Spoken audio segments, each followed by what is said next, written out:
Conversa Política de hoje traz para você uma das vozes mais firmes da esquerda, daquela esquerda bem à esquerda mesmo. Eu estou falando do Herbert Amazonas. Ele que já foi do PSTU e agora está no PSOL. A gente conversou sobre tudo aqui, mas principalmente as relações com o PT, candidaturas, vida na política e os principais problemas aí que a gente está vivendo na sociedade nesse momento. Você não pode perder. Se a população tivesse entregue esse mandato na nossa mão, claro que a situação hoje estaria muito melhor, tenho certeza.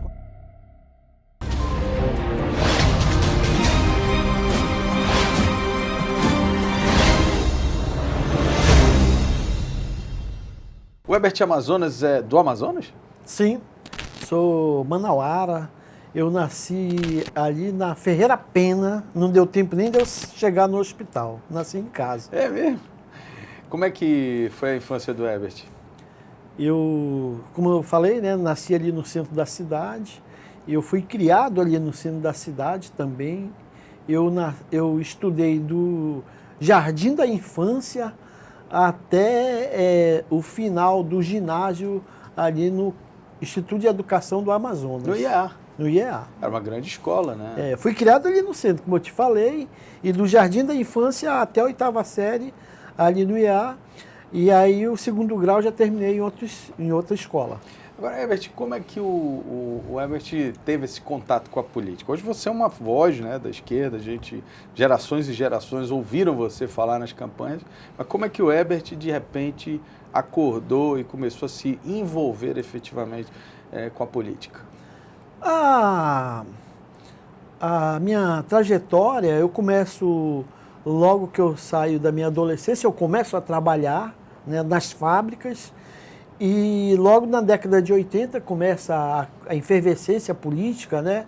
Vem as mobilizações, final da década de 80. Fábricas ali no início da Zona Franca mesmo, né? Começa da Zona Franca, aí começa a efervescência política, final da década de 80, no sul do país, São Paulo, e Manaus também, no começo de 80, da década de 80, começa as mobilizações aqui em Manaus também, e em 85 tem um grande boom aqui de uma gigantesca greve aqui no Distrito Industrial, né? A classe operária explode aqui no Amazonas e eu faço parte dessa grande explosão do proletariado amazonense, né? E daí surge a minha participação nas lutas e na construção aí da luta dos trabalhadores aqui em Manaus. Quantos anos são Eu isso, tinha uns 24, por aí. Ou seja, sua vida inteira foi envolvida aí nisso. Foi. Aí participei já na construção, no desenvolvimento da construção do Partido dos Trabalhadores, do PT, né? E aí fui, nesse período, também diretor do Sindicato dos Metalúrgicos, aí, que era uma grande força na época, né? Quem dirigia praticamente as lutas, não só do Sindicato dos Metalúrgicos, mas como também organizava e ajudava a organizar as outras lutas, era o nosso sindicato, luta de moradores, luta do movimento dos sem-teto, boas outras categorias corriam com a gente lá, porque a gente era um grande centro de lutas, era o nosso sindicato. Ou seja, ali na década de 80 ali. Né? Década de 80 a gente concentrou ali todas as lutas e que dá início à construção da Central Única dos Trabalhadores, hoje a CUT, né? E ali é um grande celeiro de organizar as lutas do estado do Amazonas. Professores, químicos, várias outras categorias passam ali pelo quartel-general, que era o Sindicato dos Metalúrgicos. Agora, naquela época, que foi uma época em que a gente começou a falar de diretas, né, que foi a eleição do voto direto, quando a gente começou também a construir essa nova Constituição que está em vigor hoje. Quer dizer, foi um momento de reconstrução do país, né? Sim. Eu queria que você falasse um pouco como é que foi essa reconstrução para quem viveu na esquerda naquele momento. Porque se a gente for olhar na história, né, o movimento que instituiu o regime militar, ele foi exatamente para tentar coibir esse avanço da esquerda, né? Lá naquele passado. Né? E aí, de repente, na reconstrução desse movimento democrático, como é que vocês se viam? Vocês tinham medo ainda? Ou não? Ou isso, de alguma forma, vocês tentaram se inserir ali? Isso já era um processo de rompimento, né? Daquela estrutura ditatorial, né? Vigente da época, né? Então, a primeira leva que se chocou com a ditadura militar é o movimento estudantil, né? Que você tem várias vítimas, tem vários desaparecidos. Isso aí tá na história, né? Que os militares vitimizaram, deram fim, vários companheiros estudantes, né? Então, a primeira leva que se enfrenta com os militares é a juventude, né? E já no final da década de 70, aí que vem o grosso do proletariado, que é a colher... foi quando vocês entraram, então. É a colher de cal na destruição mesmo, na derrubada do regime militar, que é onde vem o grosso do proletariado que marcha contra o regime, né? E aí é quando você tem, né, toda a reviravolta na democracia, né, na retirada dos militares do poder, na redemocratização do país, onde você retoma de novo a rédea da democracia, o Congresso Nacional, vem toda a história das diretas já, mas você já respira, né, os ventos democráticos no país, a reestruturação do país, né?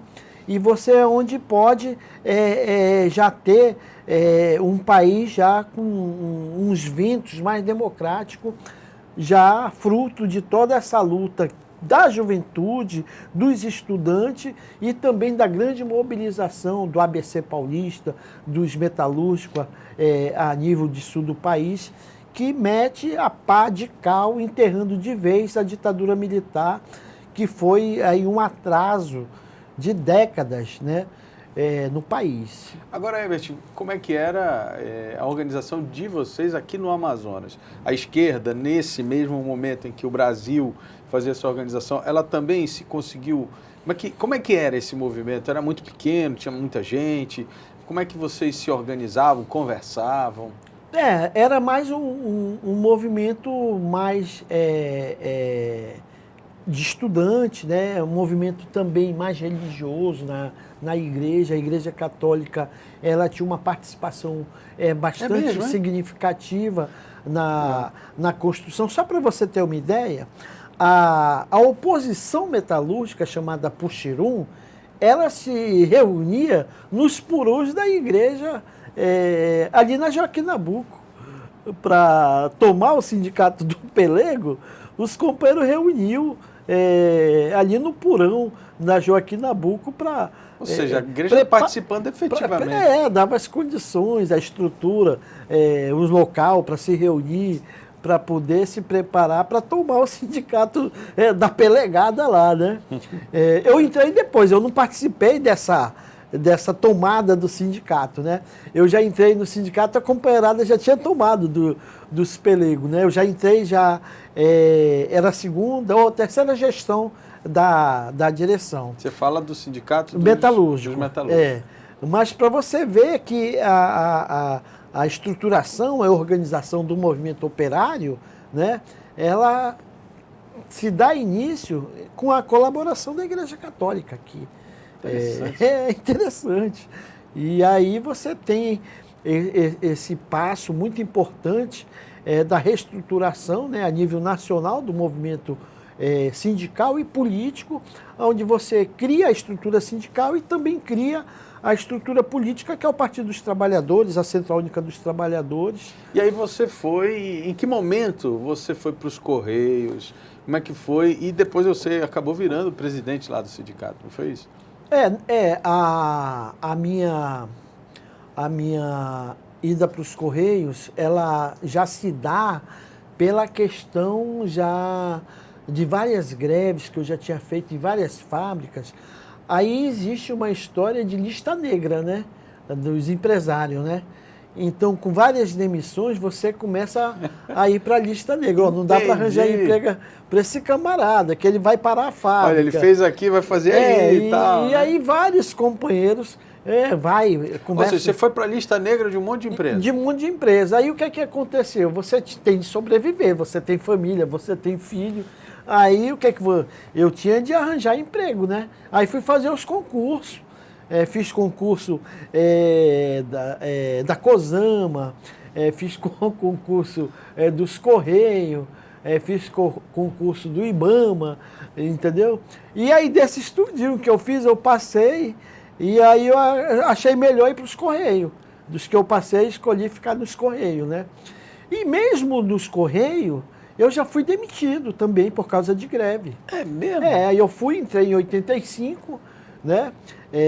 Nos Correios, certo? E já fui demitido, e aí depois fui reintegrado também, porque a minha demissão foi em 85, né? E a gente ainda não tinha derrubado os militares ainda estava ali, né? Ainda estava na briga ainda para derrubar os militares. Aí quando vem a Constituição, certo? Aí eu sou anistiado politicamente também, né? Porque foi uma demissão política, porque a gente participou das movimentações de greve, e aí era proibido a gente fazer greve, né? Porque era funcionário público. E aí o que é que aconteceu? Quando vem a derrubada dos militares, aí vem a anistia política desses trabalhadores que tinham se pronunciado contra o governo, contra o regime, e nós fomos anistiados politicamente.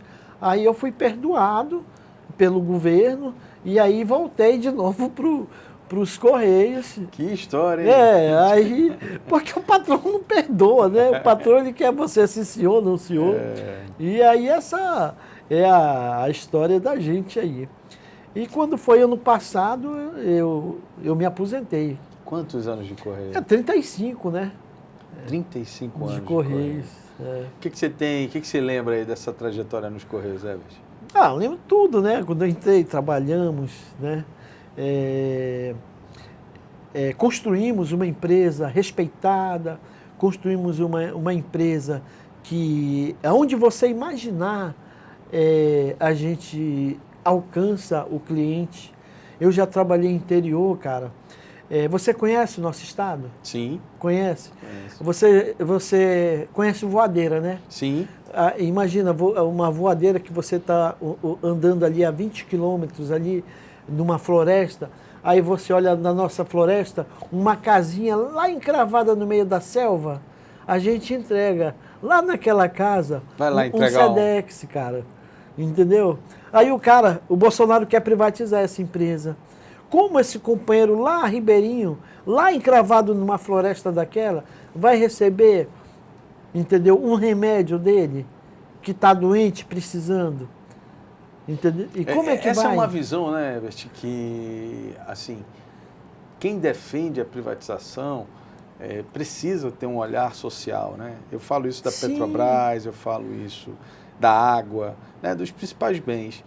E eu entendo que os Correios também fazem esse serviço essencial. Né? Da Caixa, do Banco do Brasil. Todo mundo quer um serviço melhor, a verdade é essa. Porém, esse lado social, que vai além do lucro, né, isso precisa estar muito claro, né? Porque senão a gente perde. Sim, porque tem de ter claro que isso aí é uma questão do bem-estar das pessoas. Não importa onde ela esteja, né? Porque, olha só, a gente está muito acomodado aqui na cidade e a gente hoje aqui liga, o cara traz aqui na nossa casa um remédio, uma pizza, um sanduíche, alguma coisa, o Uber rápido, vai... né? Traz. Cara, mas tem local que não tem a mínima condição. Mesmo a gente levando lá no interior, leva às vezes uma semana, 10, 15, 20 dias para a gente chegar para entregar um objeto. Imagina a nossa região com essa cheia, para um companheiro chegar numa localidade. Às vezes leva 30 dias do jeito, com essa situação. Aí um governante insensível, ele não consegue compreender a realidade do país que ele vive, cara. E nós temos de ter essa compreensão, nós temos de ter esse entendimento, entendeu? Que o cara precisa tomar uma injeção, que ele precisa tomar um remédio. Estou falando de questões de imediata, que é uma questão de um primeiro socorro, Sim. né? E que ele não pode se locomover, precisa tomar um remédio e precisa de um serviço desse rápido, como um correio. A gente faz esse serviço. Agora, Herbert, dentro do Correio você também fez política. Queria que você falasse um pouco como é que era fazer. Não, é complicado, porque a direção da empresa é governo, certo? Como agora, por exemplo, o governo Bolsonaro retirou de 88 cláusulas do acordo coletivo da categoria, eles tiraram, das 88, eles tiraram 50 cláusulas. Então, tiraram, por exemplo, creche. A mãe que tem de trabalhar e precisa deixar o filho na creche, tinham tirado creche. Enfim, vários ataques, reduziram. E aí o sindicato vai lá e... O sindicato tem de brigar, batalhar e tudo.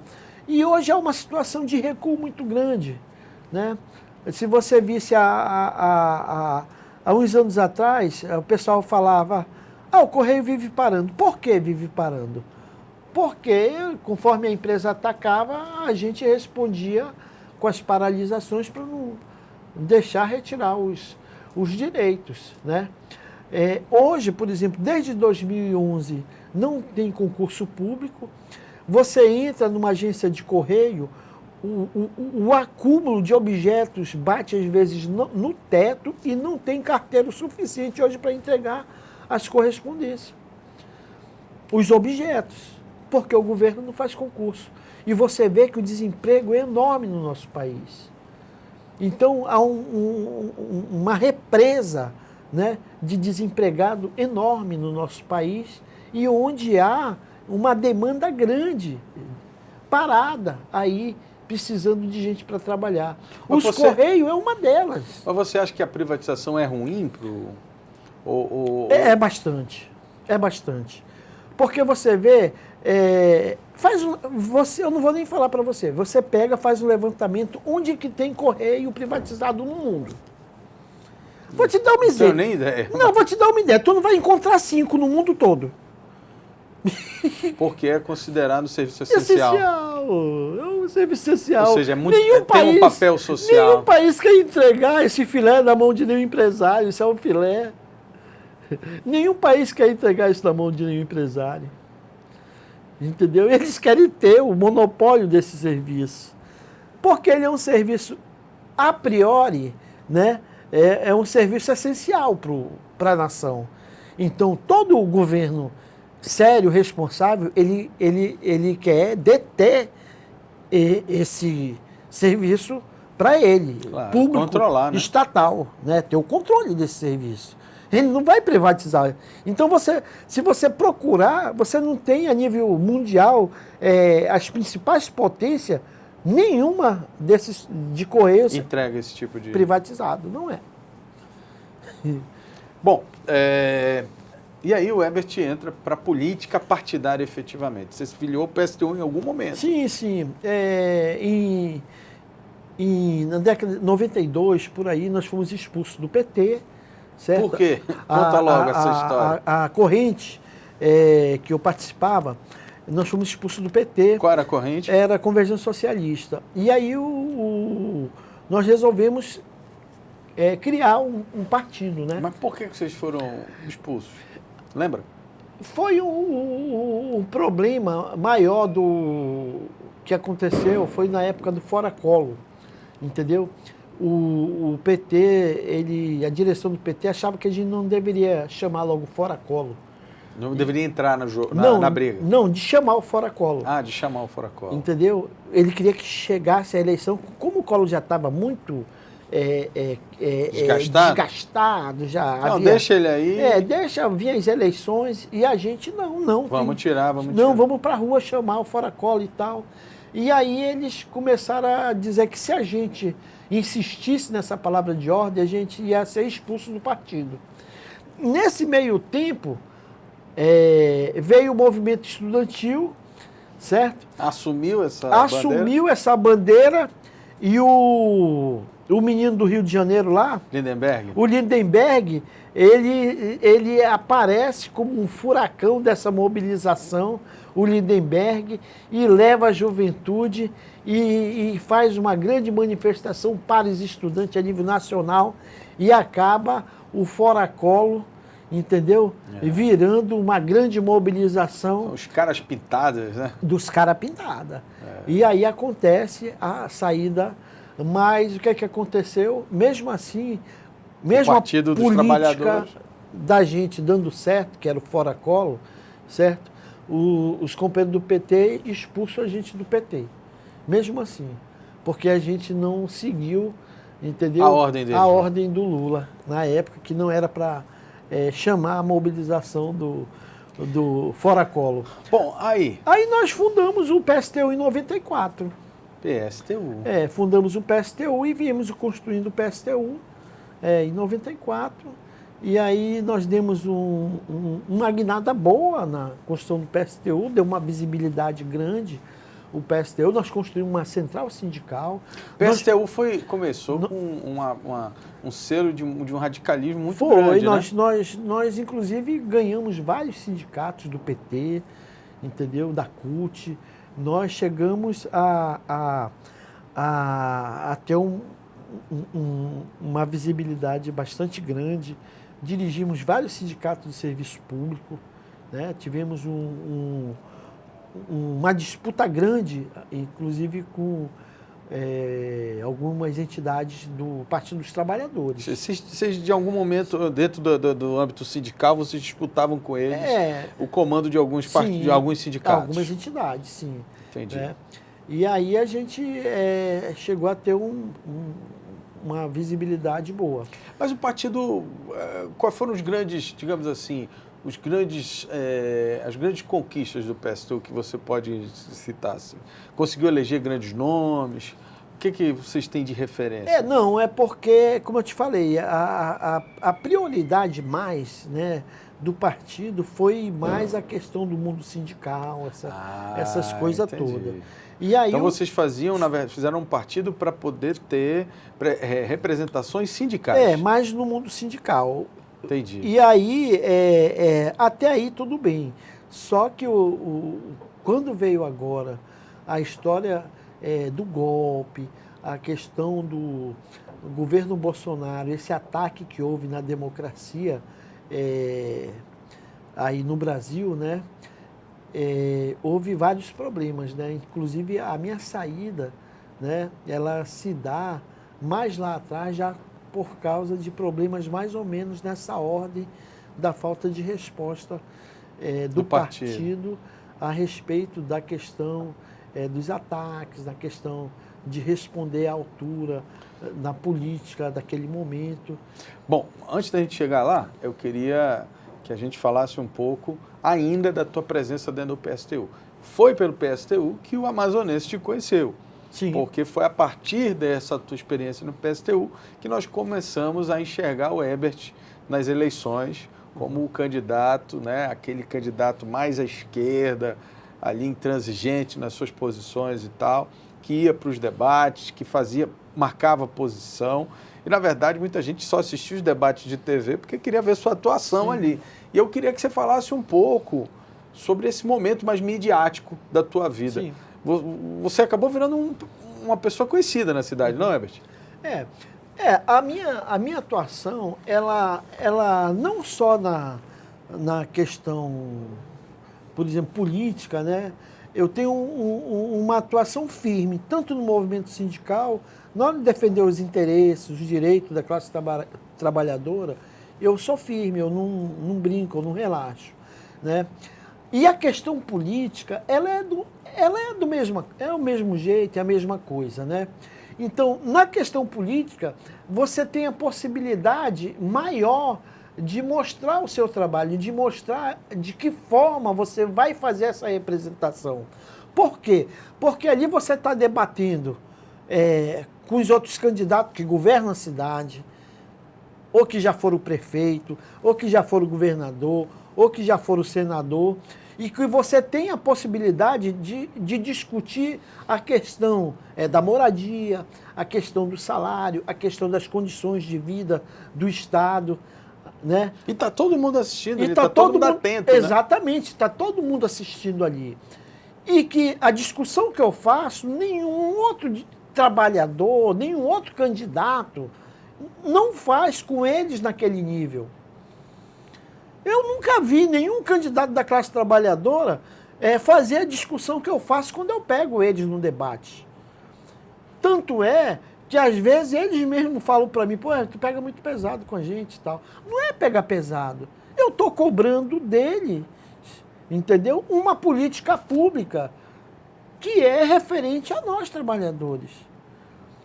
Né? Que você anda num bairro aí, não tem saneamento básico, não tem esgoto, não tem uma infraestrutura decente do que quando você entra num bairro de Bacana tem. Cara, tem local que você entra, que você vê fezes rolando pela rua. Nós estamos no 2022. Olha quando os caras querem e fazem. Você vê aí os Prosamin da vida, como é tudo bonitinho. No mínimo, era para nossa cidade ser cheia desses prédios. Desses prédios. Desse mínimo, isso aqui é um mínimo de infraestrutura. E tem condições de fazer se os caras não desviassem dinheiro, se não roubassem. Né? Então, a discussão política da candidatura, da minha candidatura a governo, é para mim mostrar que há a possibilidade da gente governar, há a possibilidade de um trabalhador fazer muito melhor do que esses camaradas fazem. Pois é, e aí entra um aspecto que eu queria que você falasse um pouco. Você acredita, ou melhor, como fazer acreditar para o eleitor que você, o PSTU, ou a ideologia que você defende, tem condições de governar uma cidade, governar um estado? Como é que você enxerga esse que é um desafio, isso? Sim, é um desafio. O problema Porque as pessoas estão acostumadas, e aí vou fazer só um parênteses para ficar melhor, a votar naquelas pessoas que, de certa forma, elas acham que tem mais experiência, ou porque, como você falou, já foi prefeito, não sei o quê. O cara acaba repetindo, né? Deixa eu te falar. Infelizmente, não é muito assim que elas acreditam, né? Elas são induzidas a acreditar. Vou te falar,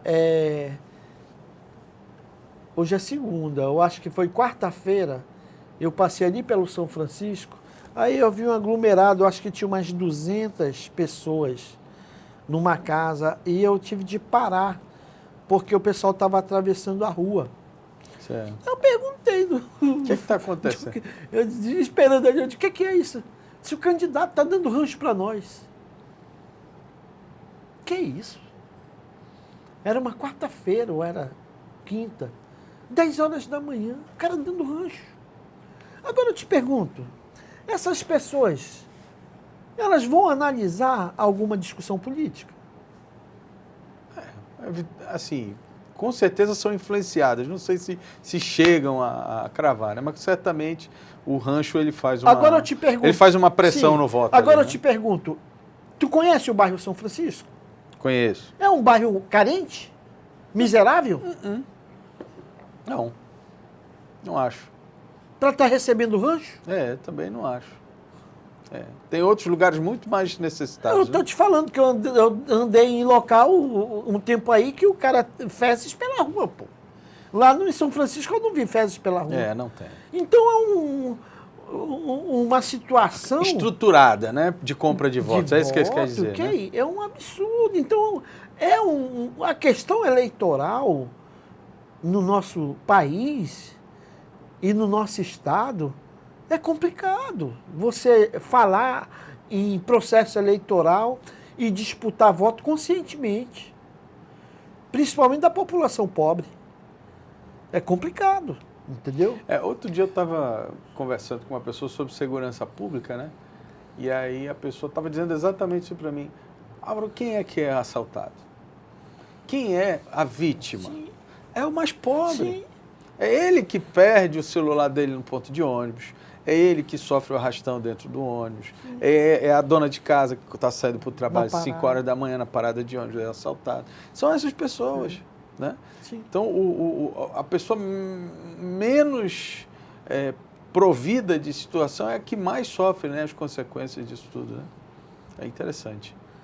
Porque quem já tem as condições de vida melhor, né, ela não está exposta a essas condições, porque ela já mora num local decente. Usa um carro e tal. Já tem toda a questão da infraestrutura, a condição pelo Estado da segurança pública garantida.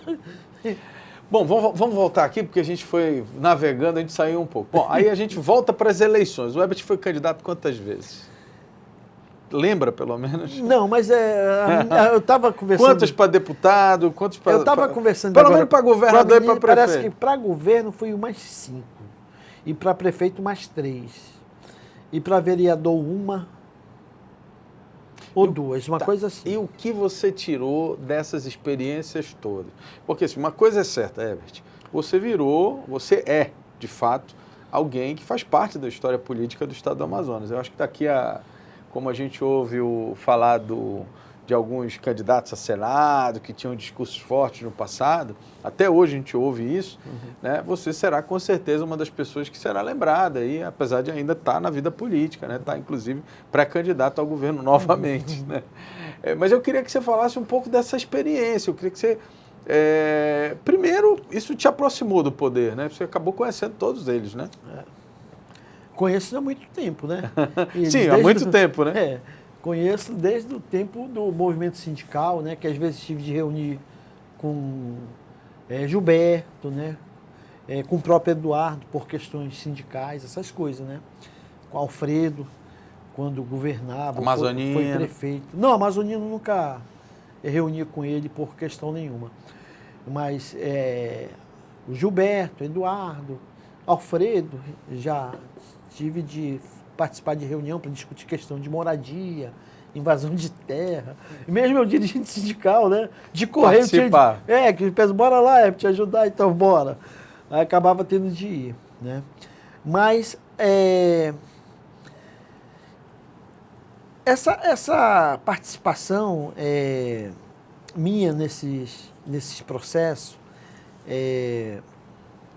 sindical, político, todo o tempo, ela é uma tarefa que me deram, né?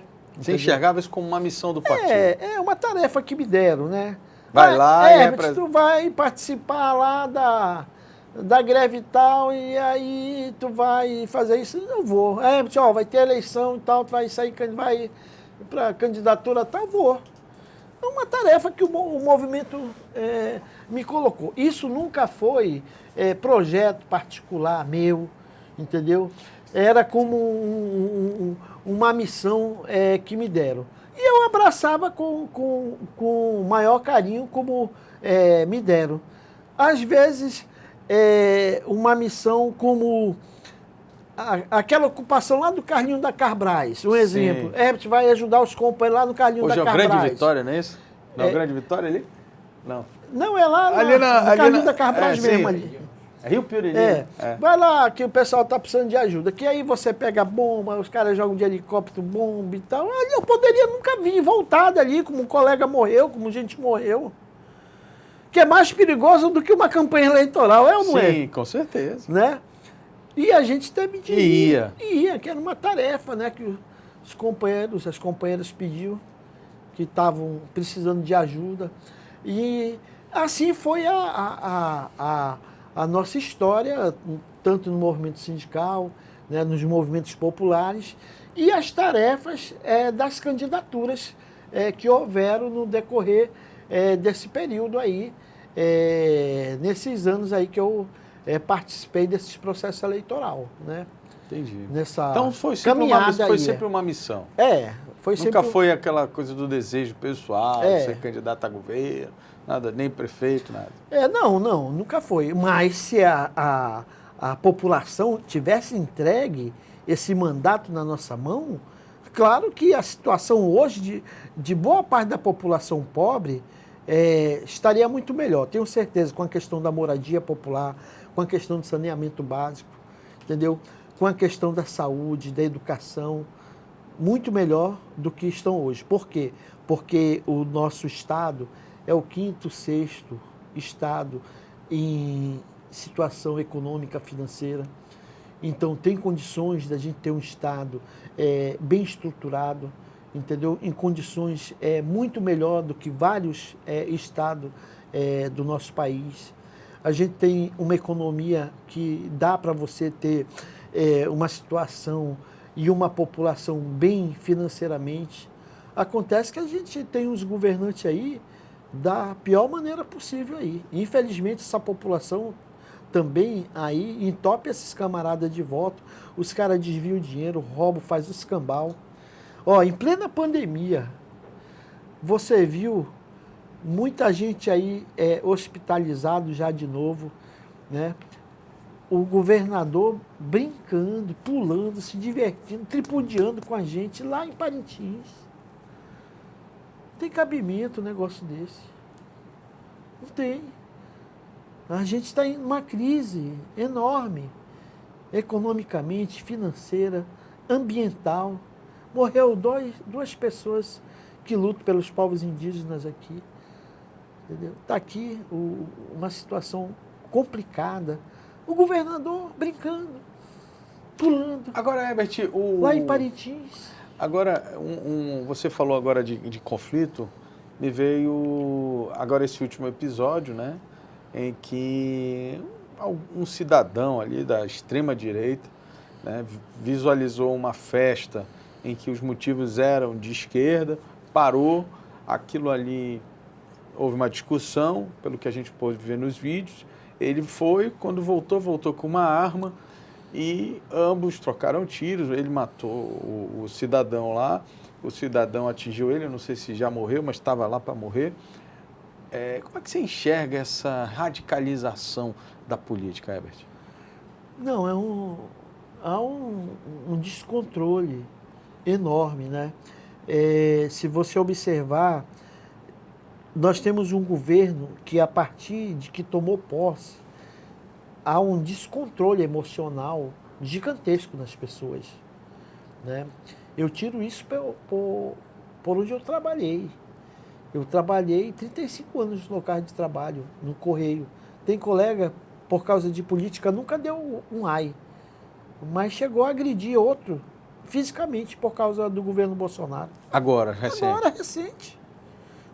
Poucos dias. Entendeu? Quer dizer, pessoas que antes participavam ali, mas não falavam nada? Não, nunca falaram nada. Aí, por causa do governo Bolsonaro, agrediu outro. Inclusive evangélico, envolvido em religião. Se fosse um drogado, se fosse um alcoólatra, tu podia dizer, não, o cara estava bêbado, estava sob efeito de droga, agrediu o colega, porque... Mas não, é evangélico. Mas é engraçado ouvir você falando isso, porque você vem de um partido extremamente radical, né? Qual é a diferença do radicalismo do PSTU para esse radicalismo que a gente vê hoje, tanto de esquerda quanto de direita, porque tem dos dois lados, né? Pois é, mas você não vê, por exemplo, um radical de esquerda ou de extrema esquerda agredindo fisicamente ninguém. Você pegar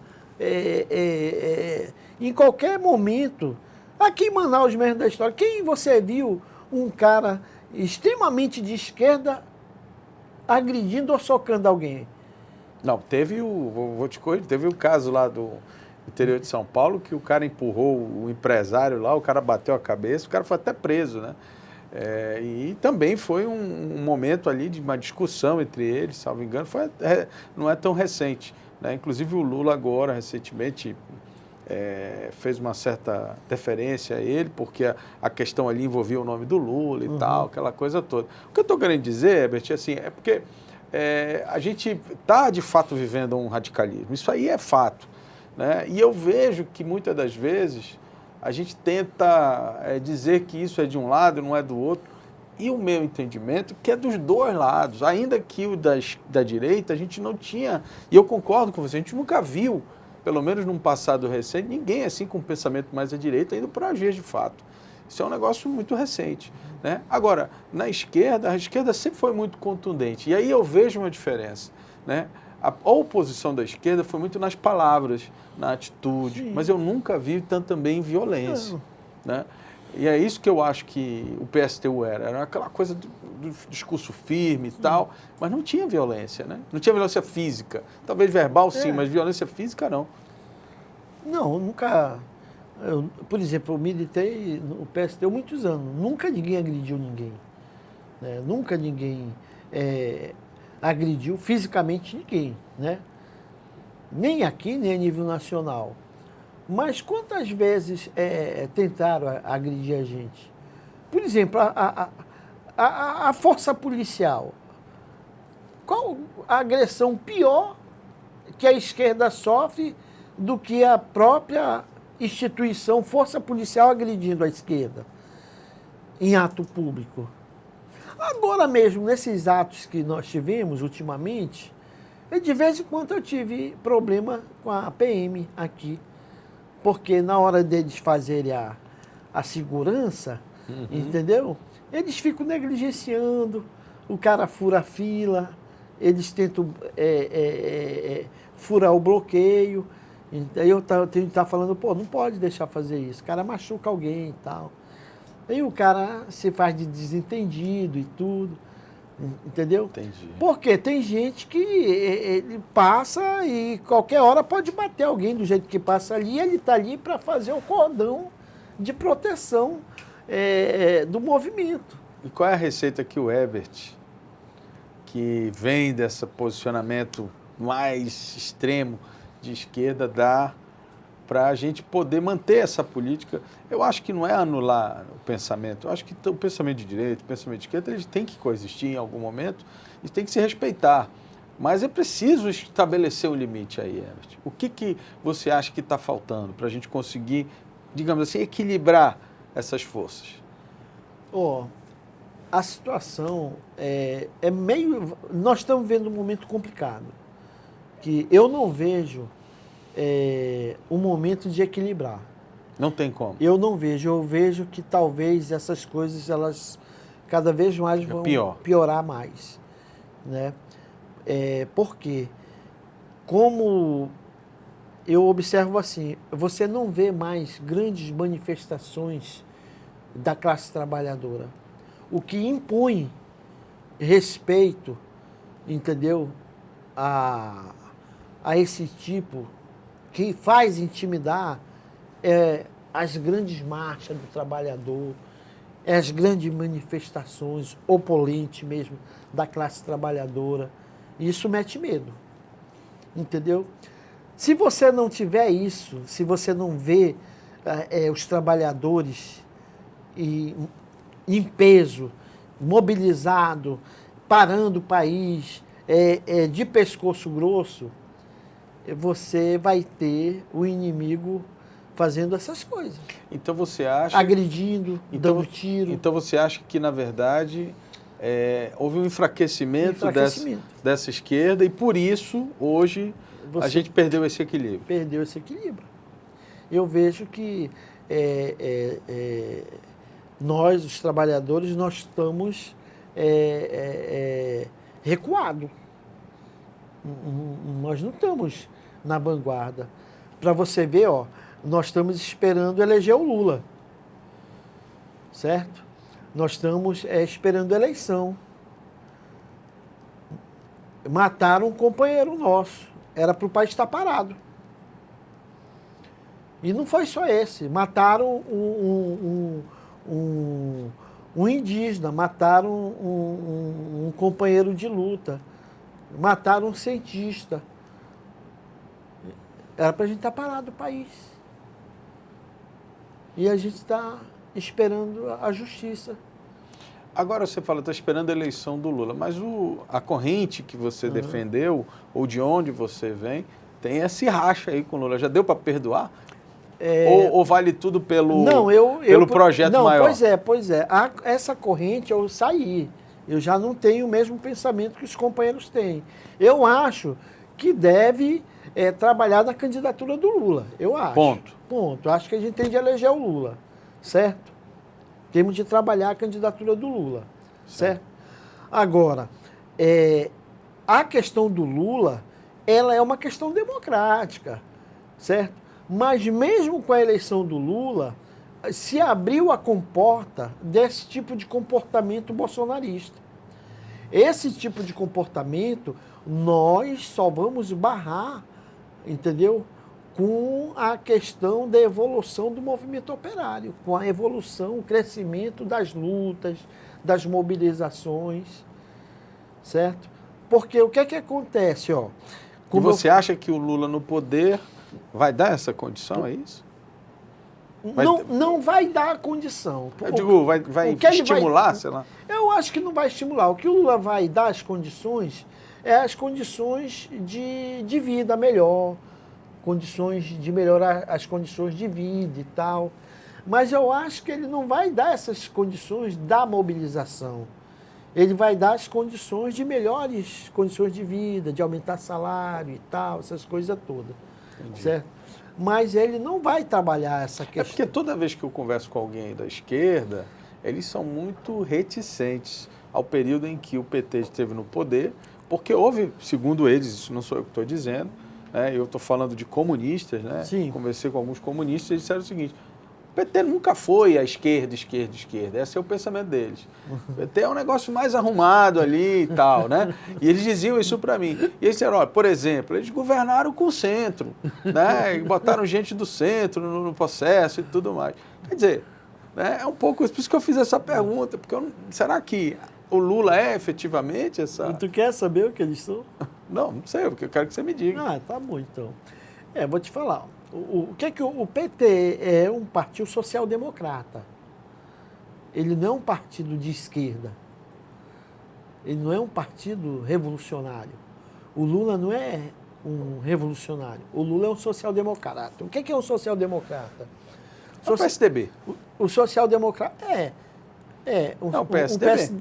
PSDB é róseo. Aí botou uma róseo. corzinha diferente. Não é um azul, é um róseo. O que é o social-democrata? Ele não quer aquele salário mínimo muito apertado, é mais light, entendeu? Ele não quer uma aposentadoria muita lá embaixo, ele quer uma mais light, né? Ele quer universidade mais democrática para o pessoal, entendeu? Ele quer uma situação de vida melhorzinha, ele quer que o pessoal tenha uma casa, que amplie a economia mais para a população pobre. Esse é o social-democrata, entendeu? Ele defende o socialismo? Não.